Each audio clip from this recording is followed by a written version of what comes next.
అందరికీ నమస్కారం. ఓహో!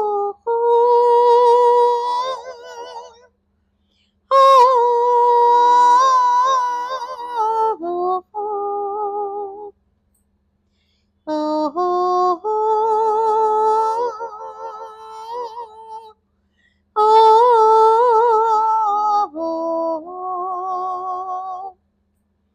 ఆహా! ఆహా! హుహు. మనసైన వీరా మనసాయరారా ఎనలేని భోగాలన్నీ నీవోనురా ఎనలేని భోగాలన్నీ మనవోనురా అని ఒక అద్భుతమైన పాట 1962లో 'మోహినీ రుక్మాంగద్' అనేటువంటి ఒక సినిమాలో వచ్చిందండి. నాకు తెలిసి అందులో జమున గారు గూడా యాక్ట్ చేశారు లీడింగ్ రోలు.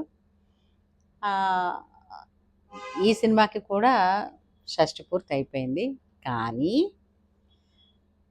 ఒక 10 సంవత్సరాల క్రితం అనుకుంటా మా మాస్టారు, మా గురువుగారు శ్రీ సీతారామయ్య గారు ఆయన ఆర్కెస్ట్రాలో ఈ పాట పాడించారు. అయితే తెలుగే తెలుగు కథ తెలుగు సినిమా, తెలుగు పాట.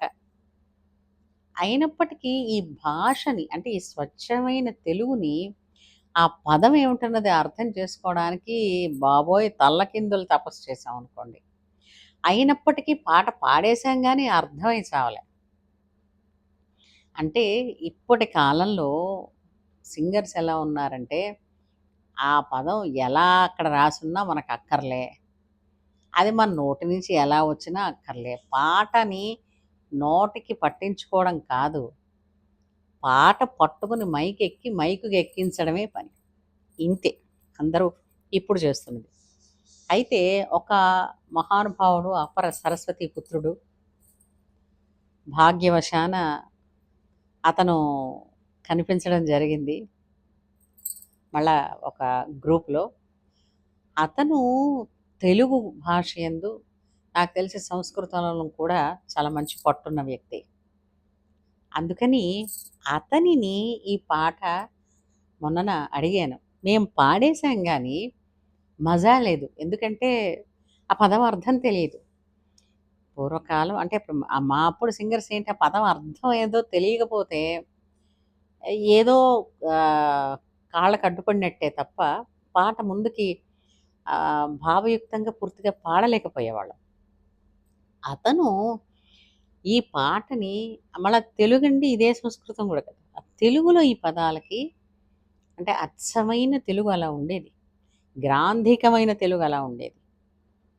ఆ పాటని ఆయన అర్థం చెప్పిన తర్వాత, ఈ రోజున అనిపిస్తోంది మనస్ఫూర్తిగా ఆ పాటను ఒక్కసారి పాడుకుందామని. అయితే ఆహ్, పాట వరకు జ్ఞాపకం ఉంది. అప్పుడు రాసుకున్న పుస్తకాలు ఇప్పుడు 10 ఏళ్ళు అయిపోయింది ఎక్కడున్నాయో తెలీదు. కానీ నోటికి గుర్తున్నంత ఆ పల్లవి అది పాడాను. అందుకే పల్లవిలో కొంచెం చిన్న ఆగాను నేనేమిటంటున్నానా అన్నది. ఆ చిన్న ల్యాగ్ అందుకే.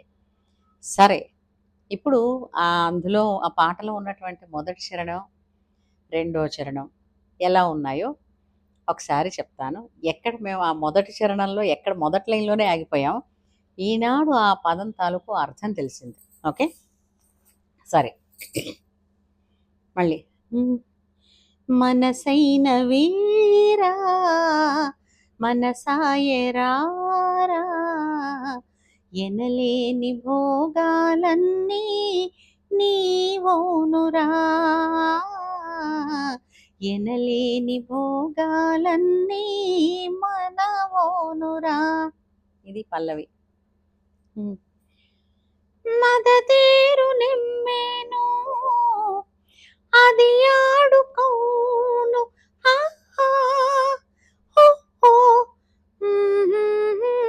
మదతేరు నిమ్మేను అది ఆడుకోను సరసాల కందోయి విందోయి నీకు దరిచేరరారా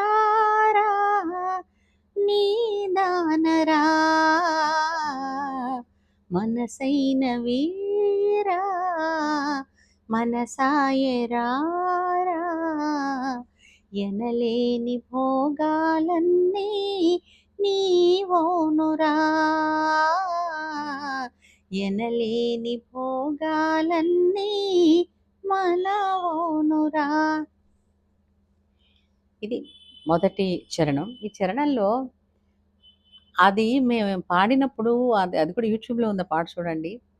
మద మదదేరు అన్నది దాని అర్థం ఈరోజు చెప్పారు.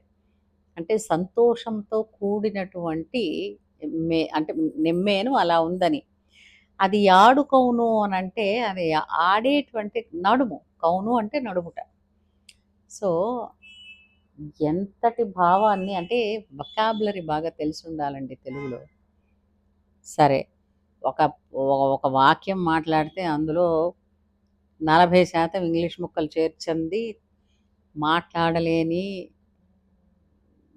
దుస్థితిలో ఉంటూ, అదే తెలుగనుకుని మురిసిపోతున్న ఈ కాలం వాళ్ళకేం చెప్తాం గానీ, అదే అప్పుడు పాడినప్పుడు నేను పదదేరు నెమ్మేను అని పాడాను. కానీ అది పదదేరు కాదు, మదదేరు.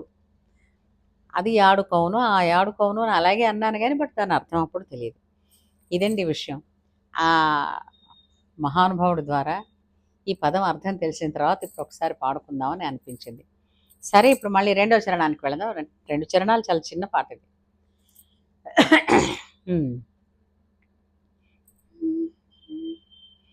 వనరైన వయ్యారం తిలకించవోయి ఆహా ఓహో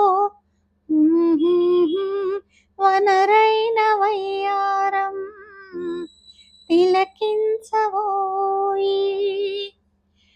అనువైన సింగారి పులకించవోయి అరుదైన సుఖమిది నీదౌనురా మనసైన వీరా మనసాయరారా ఎనలేని భోగాలన్నీ నీవోనురా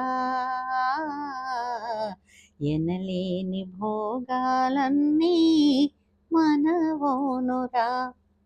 ఎంత చక్కటి పాటో కదా. సుశీలమ్మ గారి సోలో ఇది. అయితే ఇది రచన దగ్గర సాహిత్యం ఎవరో తెలియటం లేదని, కానీ సంగీతం మాత్రం ఘంటసాల మాస్టారు అన్నది దొరికిన సమాచారం మేరకు. అద్భుతమైన పాట కదండి. మరి మన సుశీలమ్మ ఆనాడు గానకోకిలగా ఎన్ని పాటలు పాడారో అందులో ఇదొక ఆణిముత్యం.